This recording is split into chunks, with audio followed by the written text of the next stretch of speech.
Hi guys, I'm Innokenty Bodrov.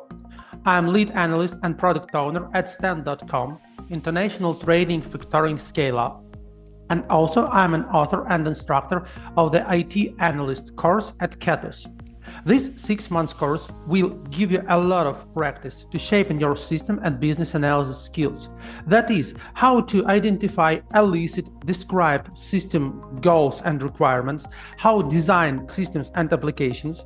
You will learn in detail the technical aspect of information and application architecture design.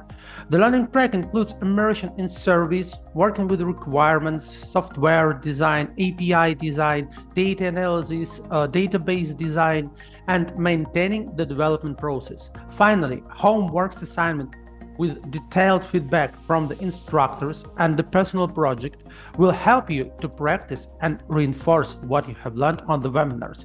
Welcome to our course.